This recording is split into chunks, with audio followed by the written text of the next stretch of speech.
কাল কিয়ামতের ময়দানে যখন নাকি আপনার আমার আমলনামা মিজানের পাল্লায় গুনাহের বোঝা ভারী হয়ে যাবে, তখন আমাকে আপনাকে ফেরেশতারা জাহান্নামের মধ্যে নিয়ে যাবে। তখন ফেরেশতাদেরকে ডাক দিয়া বলবেন, ও আমার ফেরেশতা, আমার উম্মতকে কোথায় নিয়ে যাও, আরেকবার মিজানের পাল্লায় তার আমলগুলা ওজন দাও। আমার আপনার নবী মুহাম্মদুর রাসূলুল্লাহ সাল্লাল্লাহু আলাইহি ওয়াসাল্লামের কথায় আপনার আমার আমলগুলা আবার মিজানের পাল্লায় দিবে। তখন দেখবেন আপনার আমার গুনাহের পাল্লা ভারী হয়ে যায়। আপনার আমার নবী মুহাম্মদুর রাসূলুল্লাহ সাল্লাল্লাহু আলাইহি ওয়াসাল্লাম ওই সময় দুরুদের গাঁটটিগুলা আপনার আমার আমলনামায় দিবে। আপনার আমার আমলনামায় দেওয়ার পর গুনাহের বোঝা থেকে আমলের পাল্লা ভারী হয়ে যাবে। আল্লাহ রাব্বুল আলামিনকে আরজি করে, আল্লাহ আমার এই উম্মত আমার জন্য প্রতি দৈনিক 10 বার 20 বার 100 বার দুরূদ পাঠাইছে, আমি মুহাম্মদ আমার উম্মতকে জাহান্নামে যাইতে দিব না, আমি আমার উম্মতকে জাহান্নামে যাইতে দিব না। ওই জাহান্নামী উম্মতকে মুক্তি দিয়া আমার আপনার নবী মুহাম্মদুর রাসূলুল্লাহ সাল্লাল্লাহু আলাইহি ওয়াসাল্লাম আপনাকে আমাকে জান্নাতে পাঠায়া দিবে। সাইয়্যিদুল কাওনাইন খাতামুল মুরসালিন আখিরামুত বুদে ফখরুল আউয়ালিন। এই দুনিয়ার মুসলমান ইমানদার আল্লাহর গোলাম, এই জন্য নবীর জন্য দুরূদ পাঠাইতে হবে কি হবে না? এই জন্য আমরা একবার বলি সাল্লাল্লাহু আলাইহি ওয়াসাল্লাম, আর জোরে বলি সাল্লাল্লাহু আলাইহি ওয়াসাল্লাম। এই দুনিয়ার মুসলমান ইমানদার আল্লাহর গোলাম, এই জন্য আল্লাহর হাবিব সাল্লাল্লাহু আলাইহি ওয়াসাল্লামের কোন উম্মত যদি একবার দুরূদ শরীফ পড়ে, কয়বার? একবার দুরূদ শরীফ পড়ে আল্লাহ সুবহানাহু ওয়া তাআলা ওই বান্দার উপরে 10টা রহমত নাযিল করে দেয়। শুধু তাই নয়, একবার দুরূদ শরীফ পাঠ করার বদৌলতে আল্লাহ সুবহানাহু ওয়া তাআলা আপনার আমার রিজিকের মধ্যে 10টা বরকত বাড়ায়া দেয়। শুধু তাই নয়, একবার দুরূদ শরীফ পাঠ করার কারণে আপনার আমার 10টা সগীরা গুনাহ যিনি ক্ষমা করে দেন তিনি কে? এই জন্য নবীর শানে দুরূদ সালাম প্রেরণ করতে হবে কি হবে না? আমরা যখন রাতের বেলা ঘুমাইতে যাব, রাসূলের জন্য একবার দুরূদ পাঠাবো। ঘুম থেকে উঠবো, রাসূলের জন্য দুরূদ পাঠাবো। মসজিদে যখন ঢুকবো, রাসূলের জন্য দুরূদ পাঠাবো। মসজিদ থেকে বের হব, রাসূলের জন্য দুরূদ পাঠাবো। যেই কোনো কাজ করি না কেন, আমার মালিকের সাথে সাথে আমার হাবিবকেও স্মরণ রাখতে হবে। কাল কিয়ামতের ময়দানে এই দুনিয়ার জমিনে আমার হাবিবকে স্মরণ করার কারণে, রাসূলের প্রতি দুরূদ পাঠানোর কারণে কাল কিয়ামতের ময়দানে আপনার আমার হাবিব আপনাকে আমাকে ভুলে যাবেন না। এই দুনিয়ার মুসলমান, এই জন্য আপনার আমার জন্য রাসূলের জন্য প্রতি দৈনিক কমসে কম সকালে 10 বার, রাতে 10 বার, সকালে 10 বার, রাতে 10 বার আমরা দুরূদ শরীফ এতটুকুই করব। কমসে কম ছোট্ট যে দুরূদ সাল্লাল্লাহু আলাইহি ওয়াসাল্লাম, সাল্লাল্লাহু আলাইহি ওয়াসাল্লাম, ছোট্ট ছোট্ট যে দুরূদগুলো আছে এই দুরূদগুলো পড়তে পারবো না? এই জন্যই তো কাজী নজরুল ইসলাম বলে গেছেন, নবী মোর পরশমণি, নবী মোর সোনার খনি, নবী নাম জপে যেজন সেই তো জাহানের ধনী। নবী মোর পরশমণি, নবী মোর সোনার খনি, নবী নাম জপে যেজন সেই তো জাহানের ধনী। ওই নামে সুর দরিয়া পাখি যায় গান করিয়া, ওই নামে সুর দরিয়া পাখি যায় গান করিয়া, ওই নামে আকুল হয়ে, ওই নামে আকুল হয়ে মাওলায় আমার প্রেমের গনি। নবী মোর পরশমণি, নবী মোর সোনার খনি, নবী নাম জপে যেজন সেই তো জাহানের ধনী। ঠিক কিনা? কাজী নজরুল ইসলাম গায়া গেছেন, লিখে গেছেন, আল্লাহ রাব্বুল আলামিন ওনার রাসূলের প্রতি ওনার কতটা মহব্বত ছিল, ভালোবাসা ছিল। আল্লাহ সুবহানাহু ওয়া তাআলা তাকে জান্নাতবাসী করে দিন। সকলে বলি আমিন। এই কবিতাগুলো হৃদয়ে গাঁথে না? ঠিক না? আল্লাহ সুবহানাহু ওয়া তাআলা সূরা আহজাবের এই আয়াতের শেষ প্রান্তে বলতেছেন, ইয়া আইয়ুহাল্লাযীনা আমানু সাল্লু আলাইহি ওয়া সাল্লিমু তাসলিমা। আমার রব, আপনার রব ইমানদারদেরকে ডাক দিয়া বলতেছেন, ও ইমানদারেরা, তোমরা আমার নবীর জন্য দুরূদ পাঠাও। এই দুনিয়ার মুসলমান ইমানদার আল্লাহর গোলাম, আজকে আজকে আপনার আমার নবীর জন্য কোনো মায়া নাই, কোনো মোহাব্বত নাই। আপনার আমার নবীকে কোন নবী, কোন নবী? যেই রাসূল মৃত্যুর শয্যায় সজ্জিত হয়ে গেছেন, ওই মুহূর্তে তার স্ত্রীর কথা বলেন নাই, ওই মুহূর্তে তার কন্যা ফাতেমার কথা বলেন নাই, ওই সময় তার কলিজার টুকরা দুই নাতি হাসান হুসাইনের কথা বলেন নাই, ওই সময় আবু বকরের কথা বলেন নাই, ওমরের কথা বলেন নাই, উসমানের কথা বলেন নাই, আলীর কথা বলেন নাই, তার আত্মীয় স্বজনের কারো কথা বলেন নাই। রাসূল সাল্লাল্লাহু আলাইহি ওয়াসাল্লামের ইন্তেকাল হয়ে যায়, ওই মুহূর্তে আমার আপনার নবী মুহাম্মদুর রাসূলুল্লাহ বলতে আছেন, ইয়া উম্মতি ইয়া উম্মতি। আল্লাহু আকবার। মিশকাত শরীফের মধ্যে আছে রাসূল সাল্লাল্লাহু আলাইহি ওয়াসাল্লাম ইন্তেকাল হয়ে গেছেন, দুনিয়ার জমিন থেকে বিদায় নিয়ে গেছেন। হযরত ওমর ফারুক রাদিয়াল্লাহু তাআলা আনহু দেখতেছে রাসূলের জবান দিয়া কি জানি কয়। ওমর ফারুক রাদিয়াল্লাহু তাআলা আনহু রাসূলের জবানের সাথে কানটা লাগায়া দিলেন। ওই সময় রাসূল সাল্লাল্লাহু আলাইহি ওয়াসাল্লামের জবান থেকে ইয়া উম্মতি ইয়া উম্মতি, আয় আল্লাহ আমার এতিম উম্মতরে তুমি বাঁচাও। দুনিয়ার জমিনে আল্লাহ সুবহানাহু ওয়া তাআলা 1 লক্ষ মতান্তরে 2,24,000 পয়গম্বর পাঠাইছেন। সকল নবী রাসূলদেরকে আল্লাহ সুবহানাহু ওয়া তাআলা তার উম্মতের জন্য একটা দোয়া করার অনুমতি দিয়েছেন। সকল নবী রাসূলগণ দুনিয়ার জমিনে তার উম্মতের জন্য দোয়া করে গেছেন, কিন্তু আমার আপনার নবী মুহাম্মদুর রাসূলুল্লাহ সাল্লাল্লাহু আলাইহি ওয়াসাল্লাম ওই দোয়া দুনিয়ার জমিনে করেন নাই। হযরত লূত আলাইহিস সালাতু ওয়াস সালাম যখন নাকি তাওহীদের দাওয়াত দিয়েছেন তার উম্মতদেরকে, তখন লূত আলাইহিস সালাতু ওয়াস সালামের কালেমার দাওয়াত তার উম্মতরা গ্রহণ করে নাই। তারা যারা ব্যভিচার সমকামিতায় পরিণত হয়েছে। লূত আলাইহিস সালাতু ওয়াস সালাম আমার মালিকের দরবারে দোয়া করলেন, আয় আল্লাহ আমার কথা আমার উম্মতরা মানে না, কালেমার দাওয়াত গ্রহণ করে না, আয় আল্লাহ আমার এই উম্মতদেরকে তুমি ধ্বংস করে দাও। সাথে সাথে দোয়া কবুল হয়ে গেছে। জিবরাইল আলাইহিস সালাতু ওয়াস সালামকে বললেন, জিবরাইল যাও যাও যাও এই উম্মতদেরকে ধ্বংস করে দাও। জিবরাইল আলাইহিস সালাতু ওয়াস সালাম লূত আলাইহিস সালাতু ওয়াস সালামের উম্মতদের জমিনটারে উপরে উঠায়া উল্টায়া দিবেন। আজ পর্যন্ত ওই জমিন বিদ্যমান আছে জর্ডানের জমিনে। ওটাকে মৃত সাগর বলা হয়। কি সাগর বলা হয়? মৃত সাগর বলা হয়। মুসলমান ইমানদার আল্লাহর গোলাম হযরত নূহ আলাইহিস সালাতু ওয়াস সালাম মালিকের দরবারে দোয়া করলেন, আয় আল্লাহ আমার উম্মতরা আমার হুকুম মানে না, তোমার হুকুম মানে না, তাওহীদের কথা শুনে না, কালেমার দাওয়াত গ্রহণ করে না। নূহ আলাইহিস সালাতু ওয়াস সালাম একদিন নয়, 2 দিন নয়, 950 বছর পর্যন্ত তাদেরকে দাওয়াত দিয়েছেন, কিন্তু তারা এই কালেমার দাওয়াত গ্রহণ করে নাই। আল্লাহ সুবহানাহু ওয়া তাআলার দরবারে হাতটা উঁচু করে দিয়া আল্লাহ পাককে বললেন, ওয়া ক্বালা নূহুর রাব্বি লা তাযার আলাল আরদি মিনাল কাফিরিনা দাইয়ারা।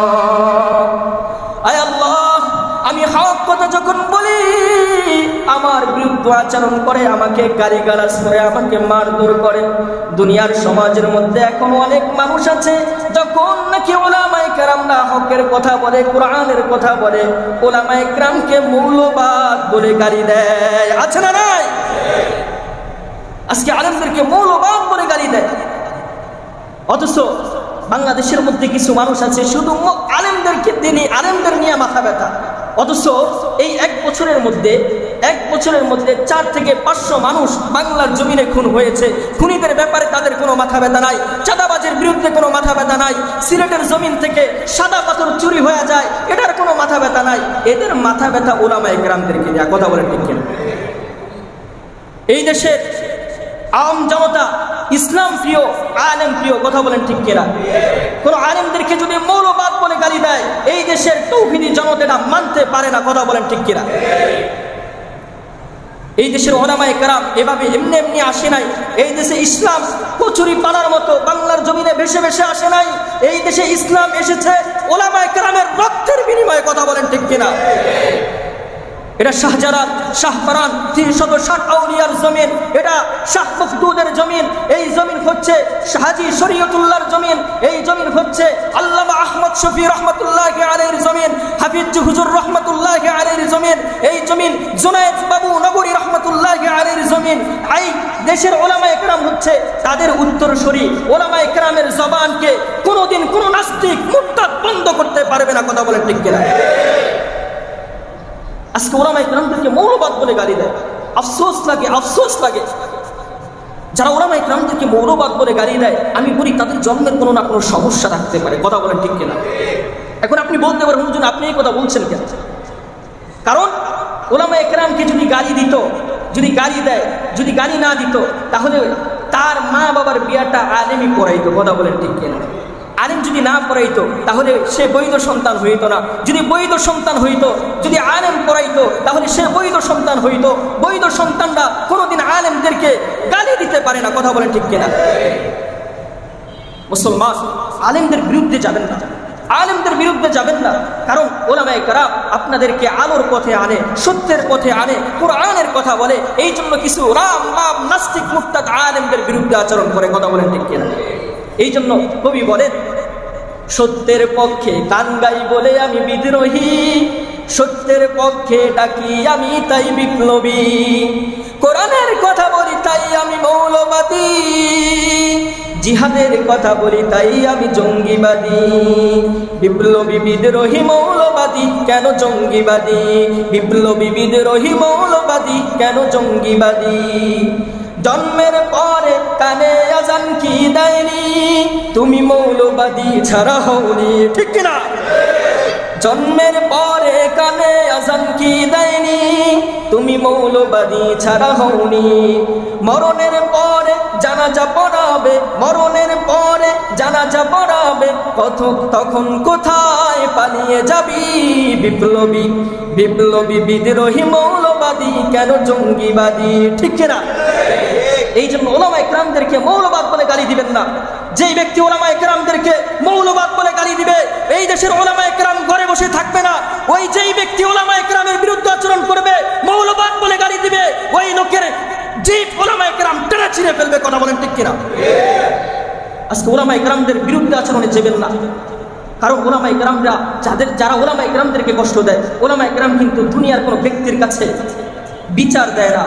তার বিচার রাতের বেলায় যায় নামাজে বৈশা 2 ফোঁটা চোখের পানি ফালায়া মালিকের দরবারে বিচার দিয়া দেয়। মালিক কিন্তু বিচার করে দেয়। ওলামায়ে কেরামদেরকে কিন্তু টাকলা মুরাদ মৌলবাদ বলছে। কথা বলেন ঠিক কিনা? ওলামায়ে কেরামদেরকে এরকম করে বলছে টাইম নাই, টাইম নাই, টাইম নাই। 2 দিন পর থেকে টাকলা মুরাদেরই টাইম নাই। কথা বলেন ঠিক কিনা?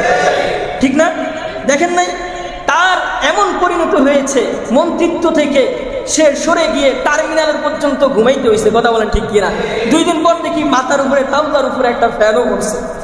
ওলামায়ে কেরামের সাথে বেয়াদবি করার কারণে তার এই পরিণত হয়েছে। কথা বলেন ঠিক কিনা? হাজারো নজির আছে, আমি দেখাইতে পারবো। এগুলো বলতে গেলে সময় শেষ হয়ে যাবে, ওদিকে যাব না। ওলামায়ে কেরামের বিরুদ্ধে আচরণ হবেন না। কারণ ওলামায়ে কেরাম হচ্ছে আল উলামাউ ওয়ারাসাতুল আম্বিয়া, ওলামায়ে কেরামরা হচ্ছে নবীদের উত্তরসূরি। কথা বলেন ঠিক কিনা? এই জন্য ওলামায়ে কেরামের বিরুদ্ধে আচরণ করবেন না। আল্লাহ রাব্বুল আলামিন এই সকল মানুষদেরকে হেদায়েত দান করেন। সকলে বলি আমিন। হযরত নূহ আলাইহিস সালাতু ওয়াস সালাম মালিকের দরবারে দোয়া করলেন, আয় আল্লাহ, وقال نوح رب لا تذر على الارض من الكافرين ديارا। আয় আল্লাহ, তোমার হুকুম মানে না, আমার দাওয়াত এই উম্মতরা গ্রহণ করে না। আয় আল্লাহ, দুনিয়ার জমিনে একজন কাফের মুশরিককে বাঁচায় রাখবেন না। আল্লাহ সুবহানাহু ওয়া তাআলা নূহ আলাইহিস সালাতু ওয়াস সালামকে বললেন, ও নূহ, এবার একটা কিস্তি বানাও। আল্লাহ সুবহানাহু ওয়া তাআলা জমিন ফাটায় দিলেন, আসমান থেকে মুষলধারে বৃষ্টি পড়া শুরু হয়ে যায়। একদিন নয়, 2 দিন নয়, 40 দিন পর্যন্ত বৃষ্টি হয়। পৃথিবীর জমিনে সবচেয়ে উঁচু যে জায়গাটা আছে, ওই জায়গার উপরে 40 হাত পানি ছিল। প্রত্যেক নবী রাসূল দুনিয়ার জমিনে তার উম্মতের জন্য দোয়া করে গেছেন, কিন্তু আপনার আমার নবী আকায়ে নামদার তাজদার মদিনা তোহা ইয়াসিন মুদাসসির মুজাম্মিল। আমার আপনার নবীকে জিজ্ঞাসা করা হয়, হাবিব আমার, আপনি আপনার উম্মতের জন্য কেন দুনিয়ার জমিনে দোয়া করলেন না? আমার আপনার নবী আল্লাহ পাককে ডাক দিয়ে বলতেছেন, মালিক আমার, হাসরের ময়দানে যখন আমার উম্মতরা জাহান্নামের মধ্যে পড়ে যাবে, মিজানের পাল্লায় যখন গুনাহের বোঝা ভারী হয়ে যাবে, যখন পুলসিরাত টপকায়া জাহান্নামের মধ্যে পড়ে যাবে, আমি নবী উম্মত কিন্তু ওই সময় সইতে পারবো না। আমি মুহাম্মদুর রাসূলুল্লাহ, আমি আমার উম্মতের জন্য সেই দোয়া হাসরের ময়দানে রিজার্ভ করে রেখে দিয়েছি। এ দুনিয়ার মুসলমান ইমানদার আল্লাহর গোলাম, ও আমার বৃদ্ধ বাবাজিরা, ও আমার যুবক ভাইরা, কাল কিয়ামতের ময়দানে যখন নাকি আপনার আমার আমলনামায় মিজানের পাল্লায় গুনাহের বোঝা ভারী হয়ে যাবে, আমার আপনার নবী একবার মিজানের পাল্লায় দৌড় মারবে, আবার আপনার আমার নবী ফুলসিরাতের কিনারায় দৌড় মারবে, আবার জাহান্নামের কিনারায় দৌড় মারবে। আমার কোন উম্মত না জানি জাহান্নামের মধ্যে পইরা যায়। আবার আয়েশা মাকামে মাহমুদের মধ্যে আয়েশা আল্লাহর দরবারে সিজদায় পড়ে থাকবে। আল্লাহর হাবিব সাল্লাল্লাহু আলাইহি ওয়াসাল্লাম একদিন নয়, দুই দিন নয়, মাকামে মাহমুদের মধ্যে হাজার হাজার বছর সিজদায় পড়ে কান্না করতে থাকবে। 63 বছর কান্দেন নবী দুনিয়ায়, 63 বছর কান্দেন নবী দুনিয়ায়, এখনো কান্দেন গো নবী মদিনায়, এখনো কান্দেন গো নবী মদিনায়। 63 বছর কান্দেন নবী দুনিয়ায়, এখনো কান্দেন গো নবী মদিনায়।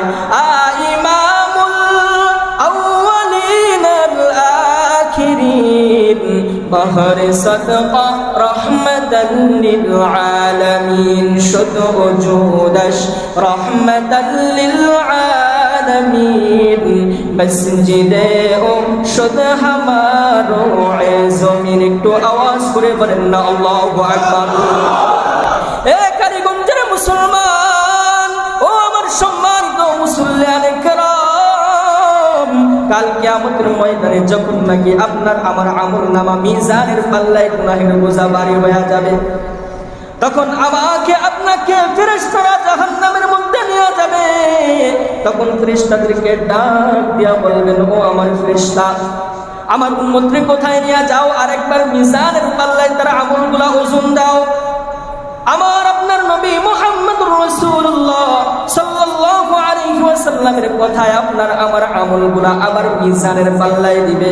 তখন দেখবেন আপনার আমার গুনাহের পাল্লা ভারী হয়ে যায়। আপনার আমার নবী মুহাম্মদুর রাসূলুল্লাহ সাল্লাল্লাহু আলাইহি ওয়াসাল্লাম ওই সময় দুরুদের গাঁটটিগুলা আপনার আমার আমলনামায় দিবে। আপনার আমার আমলনামায় দেওয়ার পর গুনাহের বোঝা থেকে আমলের পাল্লা ভারী হয়ে যাবে। আল্লাহ রাব্বুল আলামিন কে আরজি করে, আল্লাহ আমার এই উম্মত আমার জন্য প্রতি দৈনিক 10 বার 20 বার 100 বার দুরূদ পাঠাইছে। আমি মুহাম্মদ আমার উম্মতকে জাহান্নামে যাইতে দিব না, আমি আমার উম্মতকে জাহান্নামে যাইতে দিব না। ওই জাহান্নামী উম্মতকে মুক্তি দিয়া আমার আপনার নবী মুহাম্মদুর রাসূলুল্লাহ সাল্লাল্লাহু আলাইহি ওয়াসাল্লাম আপনাকে আমাকে জান্নাতে পাঠায়া দিবে। সাইয়্যিদুল কাওনাইন খাতমুল মুরসালিন, আখিরামত বুতে ফখরুল আউয়ালিন। এই দুনিয়ার মুসলমান ইমানদার আল্লাহর গোলাম, এই জন্য নবীর জন্য দুরূদ পাঠাইতে হবে কি হবে না? এই জন্য আমরা একবার বলি সাল্লাল্লাহু আলাইহি ওয়াসাল্লাম, আর জোরে বলি সাল্লাল্লাহু আলাইহি ওয়াসাল্লাম। এই দুনিয়ার মুসলমান ইমানদার আল্লাহর গোলাম, এই জন্য আল্লাহর হাবিব সাল্লাল্লাহু আলাইহি ওয়াসাল্লামের কোন উম্মত যদি একবার দুরূদ শরীফ পড়ে, কয়বার? একবার দুরূদ শরীফ পড়ে, আল্লাহ সুবহানাহু ওয়া তাআলা ওই বান্দার উপরে 10টা রহমত নাযিল করে দেয়। শুধু তাই নয়, একবার দুরূদ শরীফ পাঠ করার বদৌলতে আল্লাহ সুবহানাহু ওয়া তাআলা আপনার আমার রিজিকের মধ্যে 10টা বরকত বাড়ায়া দেয়। শুধু তাই নয়, একবার দুরূদ শরীফ পাঠ করার কারণে আপনার আমার 10টা সগীরা গুনাহ যিনি ক্ষমা করে দেন তিনি কে? এই জন্য নবীর শানে দুরূদ সালাম প্রেরণ করতে হবে কি হবে না? আমরা যখন রাতের বেলা ঘুমাইতে যাব, রাসূলের জন্য একবার থেকে উঠবো রাসূলের জন্য দুরূদ পাঠাবো, মসজিদে যখন ঢুকবো রাসূলের জন্য দুরূদ পাঠাবো, মসজিদ থেকে বের হবো রাসূলের জন্য দুরূদ পাঠাবো। যেই কোনো কাজ করি না কেন আমার মালিকের সাথে সাথে আমার হাবিবকে স্মরণ রাখতে হবে। কাল কিয়ামতের ময়দানে এই দুনিয়ার জমিনে আমার হাবিবকে স্মরণ করার কারণে, রাসূলের প্রতি দুরূদ পাঠানোর কারণে কাল কিয়ামতের ময়দানে আপনার আমার হাবিব আপনাকে আমাকে ভুলে যাবেন না। এই দুনিয়ার মুসলমান, এই জন্য আপনার আমার জন্য রাসূলের জন্য প্রতি দৈনিক কমসে কম সকালে 10 বার, রাতে 10 বার, সকালে 10 বার, রাতে 10 বার আমরা দুরূদ শরীফ এতটুকুই করব। কমসে কম ছোট্ট যে দুরূদ সাল্লাল্লাহু আলাইহি ওয়াসাল্লাম, সাল্লাল্লাহু আলাইহি ওয়াসাল্লাম, ছোট্ট ছোট্ট যে দুরূদগুলো আছে এই দুরূদগুলো পড়তে পারবো না? এই জন্যই তো কাজী নজরুল ইসলাম বলে গেছেন, নবী মোর পরশমণি, নবী মোর সোনার খনি, নবী নাম জপে যেজন সেই তো জাহানের ধনী। নবী মোর পরশমণি, নবী মোর সোনার খনি, নবী নাম জপে যেজন সেই তো জাহানের ধনী। ওই নামে সুর দরিয়া পাখি যায় গান করিয়া, ওই নামে সুর দরিয়া পাখি যায় গান করিয়া, ওই নামে আকুল হয়ে, ওই নামে আকুল হয়ে মাওলায় আমার প্রেমের গনি। নবী মোর পরশমণি, নবী মোর সোনার খনি, নবী নাম জপে যেজন সেই তো জাহানের ধনী। ঠিক কিনা? কাজী নজরুল ইসলাম গায়া গেছেন, লিখে গেছেন, আল্লাহ রাব্বুল আলামিন ওনার রাসূলের প্রতি ওনার কতটা মহব্বত ছিল, ভালোবাসা ছিল। আল্লাহ সুবহানাহু ওয়া তাআলা তাকে জান্নাতবাসী করে দিন। সকলে বলি আমিন। এই কবিতাগুলো হৃদয়ে গাঁথে না? ঠিক না? আমরা রাসূলের শানে দুরূদ ও সালাম প্রেরণ করব ইনশাআল্লাহ। আল্লাহ সুবহানাহু ওয়া তাআলা আপনাকে আমাকে রাসূলের প্রতি মহব্বত, ভালোবাসা এবং রাসূলের প্রতি দুরূদ পাঠানোর তৌফিক দান করুন। সকলে বলি আমিন। ওয়া আখির দাওয়ানা আলহামদুলিল্লাহি রাব্বিল আলামিন। আমরা একবার দুরূদ শরীফ পড়ি। আল্লাহুম্মা সাল্লি আলা মুহাম্মাদ।